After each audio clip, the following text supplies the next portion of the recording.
لیکن یاد رکھیے اللہ رب العزت نے ارشاد فرمایا وہاں پر کوئی کسی کا نہیں ہوگا، وہاں پر کوئی کسی کا نہیں ہوگا، وہاں پر یہ ہمیں نہیں بخشیں گے۔ انجینئر بنا دیا، ڈاکٹر بنا دیا، لائر بنا دیا، جو چاہا ہم نے بنا دیا، اگر ہم نے ان کو ایک اچھی بیٹی، ایک نیک بیوی، ایک بہترین ماں، ایک بہترین بہو اگر ہم نے ان کو نہیں بنایا تو آپ یاد رکھیے اگر یہ چارٹ ہوگا ہم کیا عبادت کر رہے ہیں وہ بھی اس چارٹ میں موجود ہوگا، ہم کیا عبادت کروانا چاہ رہے ہیں وہ بھی اس چارٹ میں ہوگا۔ آپ یاد رکھیے، آپ یاد رکھیے، میں میرے رسول سے میں بڑی ذمہ داری کے ساتھ یہ بات کہہ رہا ہوں، جب میری ماں یا میری بیٹی یا میری بیوی یا میری بہن مجھے جنت کی لائن سے نکالنے کی کوشش کرے گی تو میں وہ چارٹ بتا سکوں گا، اے اللہ میں نے محنت کی تھی، میں نے ذمہ داری دی تھی کہ تمہیں بھی نمازیں پڑھنی ہیں، میں نے اقرار لیا تھا کہ تمہیں بھی قرآن کریم پڑھنا ہے۔ ہم نے دینی تعلیم کو سب سے کم تر سمجھ رکھا ہے، جبکہ سب سے اعلیٰ علم، سب سے بہترین تعلیم، جنت تک پہنچانے والی تعلیم، دنیا بھی سنوارنے والی، جنت بھی سنوارنے والی،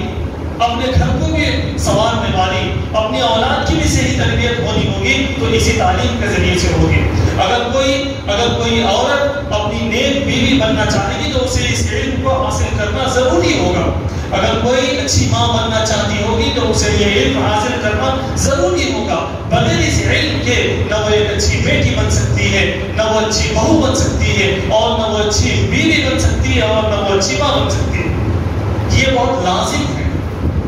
آپ کے لیے، آپ کے محلے میں اس کا بھی اہتمام ہے کہ آپ کی بیٹیاں کالج جائیں، شام میں آ کے یہاں پر مکتب کے اندر، مدرسے کے اندر شام میں تعلیم حاصل کریں، 1 گھنٹے کے لیے، 2 گھنٹے کے لیے۔ اگر ہم 6 اور 8 گھنٹوں کے لیے کالج بھیج رہے ہیں تو دین سیکھنے کے لیے، اسے اچھی بیٹی، بہو، بیوی اور ماں بنانے کے لیے ہم 1 گھنٹہ اس کو نہیں بھیج سکتے؟ ہم بھیج سکتے ہیں، لیکن بات یہ ہے کہ ہم نہیں چاہتے، ہم اپنی بیٹیوں کے دشمن ہیں،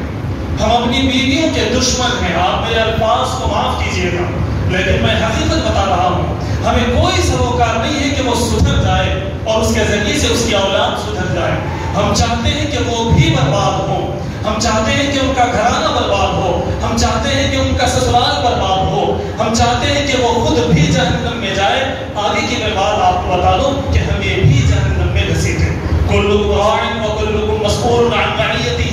اللہ کے رسول صلی اللہ علیہ وسلم نے صاف الفاظ میں ارشاد فرمایا ہر گھر کا ذمہ دار اس کے پورے گھر والوں کا ذمہ دار ہے۔ اگر کوئی اپنی بیٹیوں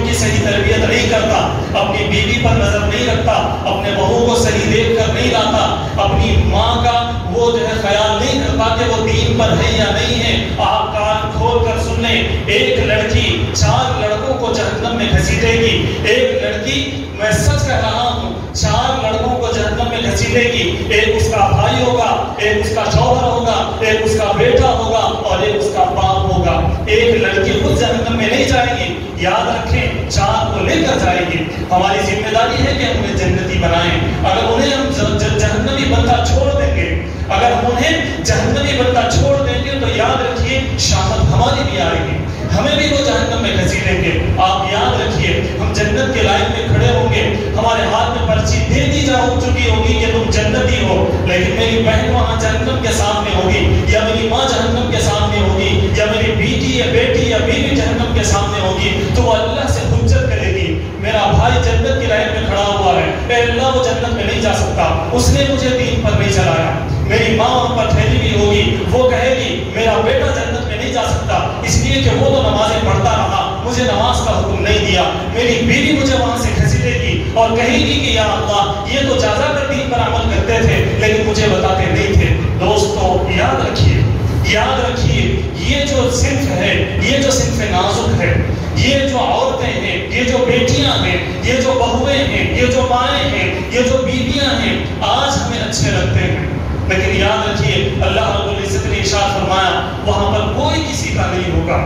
وہاں پر کوئی کسی کا نہیں ہوگا، وہاں پر یہ ہمیں نہیں بخشیں گے۔ اگر ہم نے ان کی صحیح تربیت نہیں کی، اگر ہم نے ان کی صحیح تربیت نہیں کی اور ان کو مدرسے نہیں بھیجا،